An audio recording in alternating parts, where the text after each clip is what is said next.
ใจโดนทำร้ายหายใจติดขัด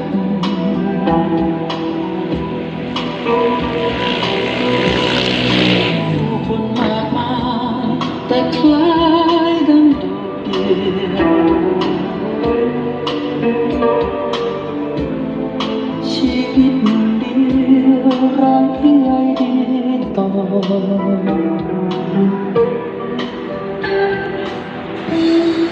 เคยคิดหวังเพียงเราในชีวิต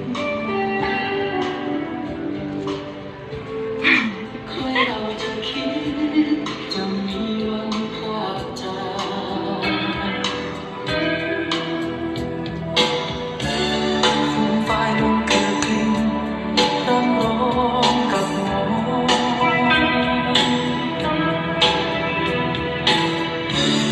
ที่อกชกตัวร่ำร้องตะโกนก้อง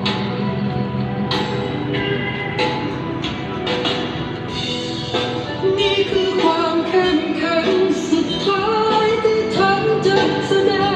งต่อเธอนั่นคือความเข้มแข็งที่จะแสดงความอ่อนแอออกมา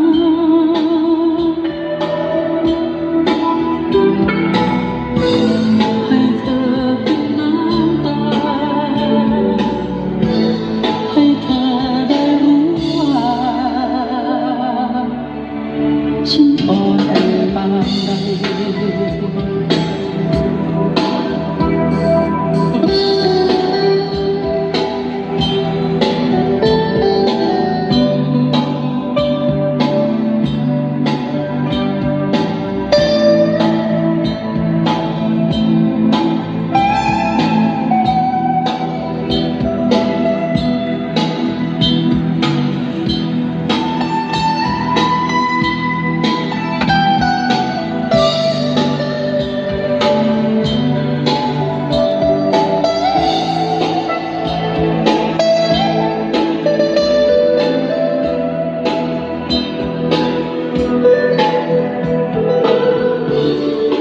ไฟลงเกลือกลิ่นร่ำร้องกับหมู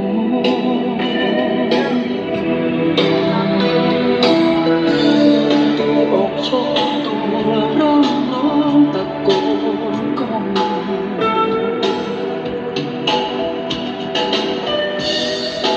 นี่คือความเข้มแข็งสุดท้ายที่ฉันจะแสดงต่อเธอนั่นคือความเข้มแข็งที่จะแสดงความอ่อนแอออกมา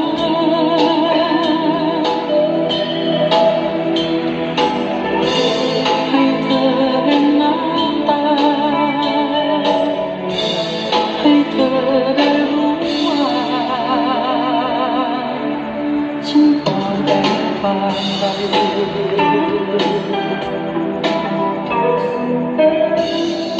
ฉันเดินเวียนวนเข้าออกในห้องนั้น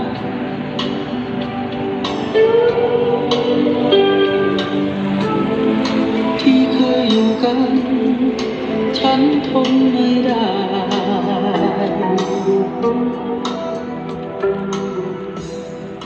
เก็บเอาข้าวของเดินออกจากห้องไป